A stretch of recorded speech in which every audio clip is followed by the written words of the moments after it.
बीकू चिड़ा एक पेड़ पर बैठकर दाना चुग रहा था। तभी किचन रूम से आवाज आती है। बीकू चिड़ा की बीवी अपनी सास को खरी खोटी सुना रही थी। ए बुढ़िया, रात में दूध को फ्रिज से बाहर रख दी थी, सारा दूध फट गया। क्या चीज से चाय बनाऊं? तुम्हारा कपाल में आँख नहीं है का? दिनवा में दिनौंधी और रात में रातौंधी की बीमारी धैले है का, जो दूधवा को बाहर में रख दी थी? अरे बहू, क्यों तू हमको इतना गाली दे रही हो? रात में थकान के मारे नींद आ रही थी, सो मैं सो गई। मैंने गलती से दूध बाहर छोड़ दी थी। गलती से दूध बाहर छोड़ दी थी तुमने? खाने के लिए गलती नहीं होता है। जरा भूखे पेट सो जाती। तेरा बेटा बीकू चाय मांग रहा है, क्या चीज से चाय बनाऊं? अपनी माँ और बीवी की सब बातें बीकू चिड़ा पेड़ पर बैठकर चुपचाप सुन रहा था और थोड़ी देर बाद अपनी माँ और बीवी के पास पहुँचा। क्या हुआ माँ? मेरी पत्नी से तुम क्यों लड़ाई कर रही हो?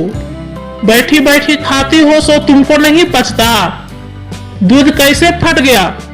दूध को फ्रिज से बाहर क्यों रख दी थी तूने?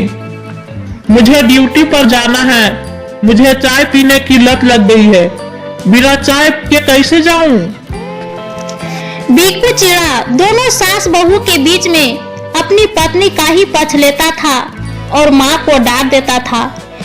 आज जब 3 दिन बाद बीकू चिड़ा घर आया तो माँ पास आकर बोलती है, अरे बेटा बीकू, बहुत पसीने निकल रही है। ला, अपनी आंचल से तेरा चेहरा पोंछ देती हूँ। बहुत दूर से आया है ना, थक गया होगा। ला इधर ला, अपना पैर जूता उतार देती हूँ। अरे बेटा, भूख लगी है ना, खाना परोस दूँ? बीकू चिड़ा चुपचाप अपनी माँ चिड़िया को देख रहा था। उसने अपनी माँ से पूछा, माँ, अलख रानी कहाँ है? घर में दिखाई नहीं देती। अभी अभी बाहर गई है। मुझे बताई कि तुम कुछ देर में आने वाले हो और कहकर चली गई। बीकू चिड़ा ने अपनी माँ से बोला, अलख रानी अपनी माँ को देखने गई होगी माँ। उसने पहले ही बताया था कि उसके माँ की तबीयत खराब है, पर मुझे समझ में नहीं आ रहा है कि वो मेरे साथ भी तो जा सकती थी।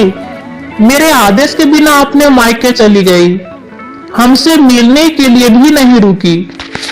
ये सब बीकू चिड़ा ने बोल ही रहा था कि उसके माँ ने कहा, बेटा, हाथ मुंह धो लो और खाना खा लो, मैंने खाना परोस दी है।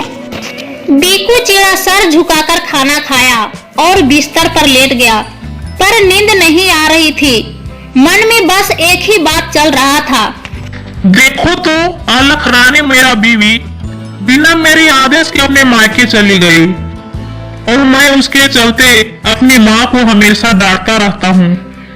आज जब मैं आया तो मेरी माँ ने बिल्कुल छोटे बच्चे की तरह मुझे खाना खिलाई, अपने आंचल में मुझे छुपाई। कितनी प्यारी है मेरी माँ।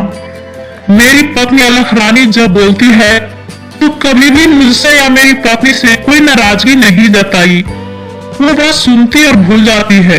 ये सब बातें बीकू चिड़ा को चुभ गई और सारी रातें करवटें बदलता रहा। सारी रात बस अपनी माँ के बारे में सोचता रहा। आखिर क्यों मेरी माँ इतनी बेइज्जती बर्दाश्त करती है? आखिर क्या है वो चीज जिसके चलते माँ मुझे इतनी प्यार करती है?